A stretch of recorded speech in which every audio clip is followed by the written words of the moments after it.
Hi, I'm Cynthia Atwell, and I will be completing a short informational video on the urinary system of the aging adult. We will review common aging changes and focus on benign prostatic hypertrophy in the male adult.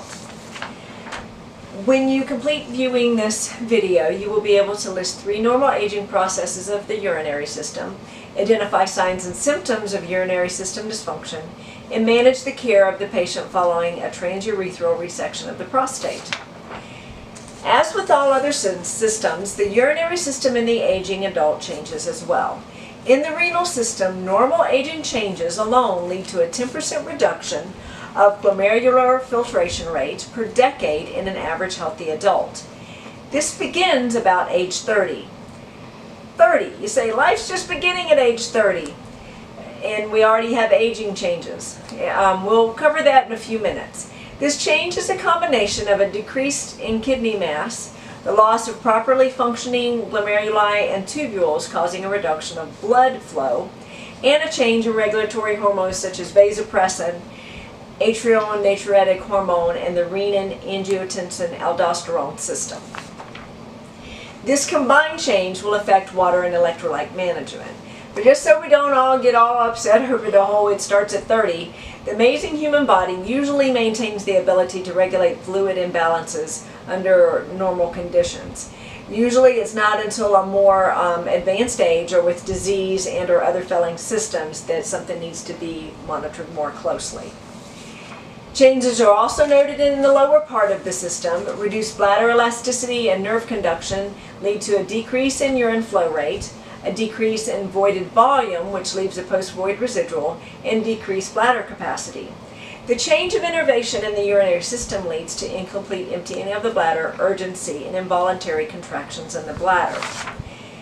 This delay or change in signals from the bladder to void can create many different problems in the older adult.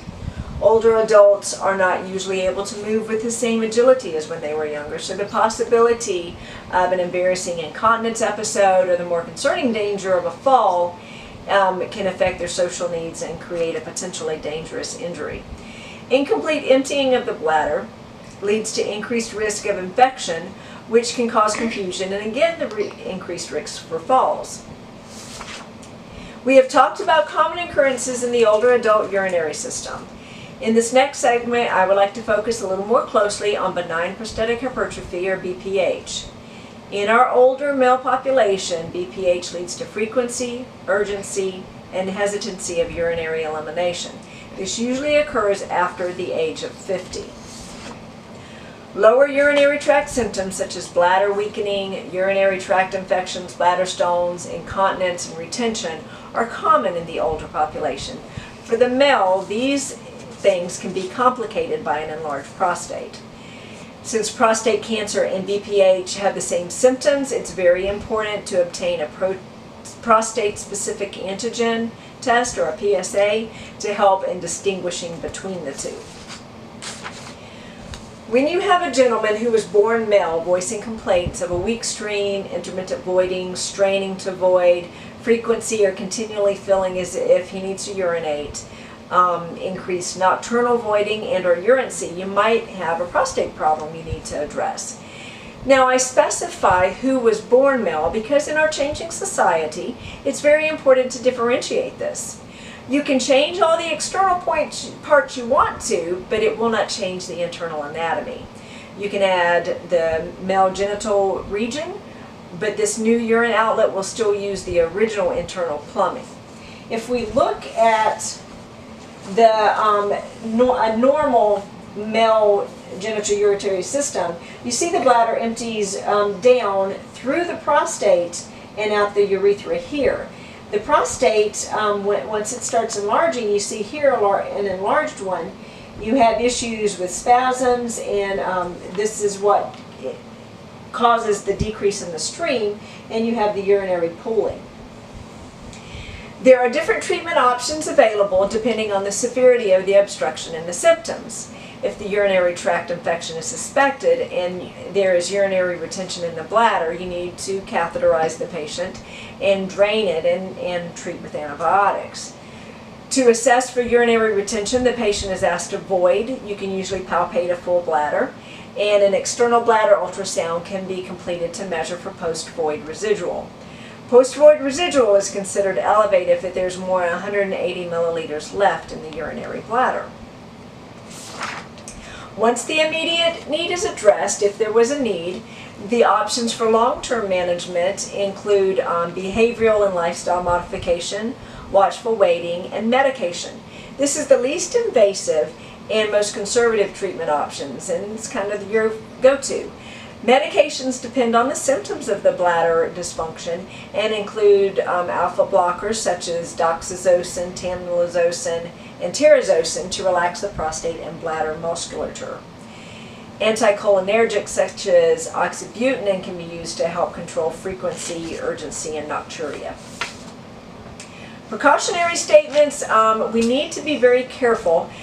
Patients who suffer from benign prostatic hypertrophy should be very cautious when taking drugs like pseudoephedrine or diphenhydramine. It increases the risk of urinary retention. Prostate enlargement can be diagnosed and managed through a rectal exam and surveillance. Enlargement is expected with your aging changes.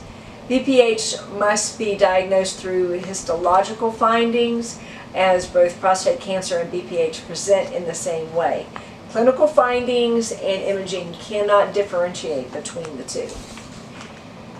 Surgical intervention can be required if symptoms persist despite medical management. The transurethral resection of the prostate, or the TURP, is completed by an instrument, the resectoscope, not a rectoscope, is entered through the meatus into the urethra, and a hot wire loop is used to remove the soft tissues, layers of soft tissue. This is preferred over an open prostatectomy because you want to try to keep down the amount of incisions you have, and it just creates other issues. The patient will notice a mild lower abdominal pain, a discomfort and urgency from having had the catheter. It's also common for them to pass blood and small blood clots in the urine for up to a week. But this should diminish as time goes on, or after, if they've gotten up and walked around and the blood flow increases. Once they rest a little bit, then it should get better. You see in this picture, you have your enlarged prostate, and they use the wire guide and pull it out, and it creates a better channel for the urine to escape. Activity restrictions include no lifting of 10 pounds for 3 weeks following the surgery, no sexual activity, and no baths. You do want to make sure that you urinate. A male wants to make sure after they've had a TURP done, completed, that they urinate when they need to. Don't hold your urine in. Drink plenty so that there is a good urine flow continuously, because you don't want to get blood clots and cause an obstruction that way. Urinate on urgency. Use a stool softener to decrease strain when you have a BM, and walk daily so that you don't have blood clots. If you start to run a fever, if you have increased swelling in your genital area, if your urine, the bleeding in your urine continues past 1 week, or it doesn't subside once you've gotten up and been active, then you probably need to contact your provider, because there could be more things going on.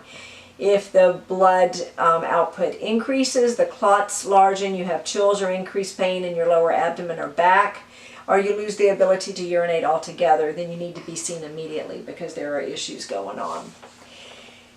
In this short little segment, we've covered common urinary complications for both men and women, and the increased complication because of men having a prostate.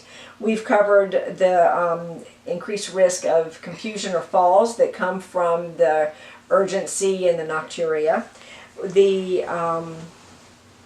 We've covered the fact that BPH needs to be diagnosed through histology, that prostate cancer and BPH present the same way. And we've also talked about oxybutynin and terazosin as being a medical management for this. Transurethral resection of the prostate is the surgical surgical intervention, and there are many different ways that we need to manage that afterwards, and that we need to educate our patients. And I hope you found this educational. If you have any questions, just put it in our comment section and I will answer them. Thank you.